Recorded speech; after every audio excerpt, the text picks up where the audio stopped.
चलिए बात करते हैं रशिया रिकॉग्नाइजेस तालिबान। क्या शुरू हो गया है अफगानिस्तान का नया जियोपॉलिटिकल गेम। 3 जुलाई 2025 एक डेट जो अफगानिस्तान की डिप्लोमेटिक हिस्ट्री में नई चैप्टर की शुरुआत बन गई। रशिया ने तालिबान को ऑफिशियल गवर्नमेंट के रूप में रिकॉग्नाइज किया और ये सिर्फ एक सिंपल अनाउंसमेंट नहीं, एक जियोपॉलिटिकल पावर सिग्नल था। सेंट्रल एशिया के हार्ट से दुनिया भर तक तालिबान 2.0 ए प्रैग्मेटिक फेस। तालिबान का नया वर्जन तालिबान 2.0 अब सिर्फ मिलिटेंट आउटफिट नहीं बल्कि एक ऐसा रिजीम है जो फॉरेन पॉलिसी, ट्रेड और डिप्लोमेसी को स्ट्रेटेजाइज कर रहा है और सक्सेसफुल तरीके से। पहली बार तालिबान को रिकॉग्नाइज किया गया है एक non Islamic Slavic super power यानी रशिया के द्वारा। ये सिर्फ सिंबॉलिक जेस्चर नहीं, ये एक साइज्मिक शिफ्ट है। 3 की इम्पैक्ट्स ऑफ रशियाज रिकॉग्निशन। पहला, तालिबान लेजिटिमेसी बूस्ट। अब तालिबान को आइडियोलॉजिकल या रिलीजियस बेस पर नहीं बल्कि फंक्शनल सोवरेन पावर के रूप में ट्रीट किया जा रहा है। दूसरा, historic enemies to strategic allies. Soviet Afghan war के बाद अब मॉस्को और काबुल नए प्रैग्मेटिक डिप्लोमेसी के बेस पर जुड़ रहे हैं। तीसरा,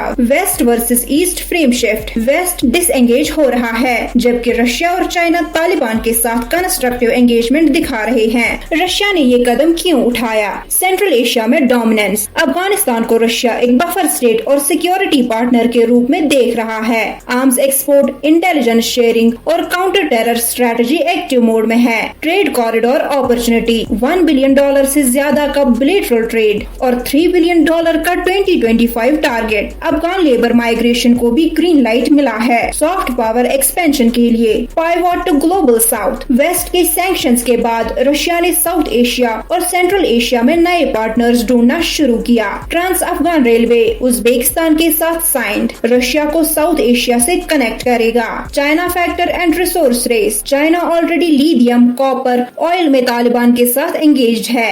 रशिया भी अब रिसोर्स रेस में कूद पड़ा है ताकि स्ट्रेटेजिक पैरिटी बना रहे। Domino effect begins. Uzbekistan already proactive, Baradar के साथ हाई लेवल मीटिंग्स हो चुकी है। ईरान तालिबान के साथ टेंशंस, डिपोटेशन और डिस्ट्रस्ट के चलते कॉशियस है। पाकिस्तान बीजिंग मीट के बाद थॉ दिख रहा है। रशिया का स्टेप इस्लामाबाद के लिए डिप्लोमेटिक ग्रीन लाइट बन सकता है। चाइना इंडिपेंडेंटली एंगेज्ड, BRI और CPEC के कॉन्टेक्स्ट में तालिबान को स्ट्रेटेजिक नेसेसिटी मानते हैं। टियानजिन SCO समिट में मेजर मूव एक्सपेक्टेड है। कजाकिस्तान तालिबान को टेररिस्ट लिस्ट से हटा चुका है। फॉर्मल रिकॉग्निशन करीब। ताजिकिस्तान अब तक reluctant but recalibration possible. Belarus Russia का फॉलोवर, सिंबॉलिक या डिप्लोमेटिक इक्वलाइकली, लेकिन हर कंट्री तुरंत रिकॉग्नाइज नहीं करेगी। लीगल और स्ट्रेटेजिक रेस्पॉन्सिबिलिटी के चलते अभी भी तालिबान के ह्यूमन राइट्स रिकॉर्ड और काउंटर टेरर गारंटीज का वेट है। इंडिया का डिलेमा। रशिया, चाइना और सेंट्रल एशिया पावर्स तालिबान के साथ डिप्लोमेटिक टाइज डीपन कर रहे हैं और इंडिया का अफगान वैक्यूम डीपन हो रहा है। चाइना ने ऑलरेडी रिसोर्स इन्वेस्टमेंट स्टार्ट कर दिया।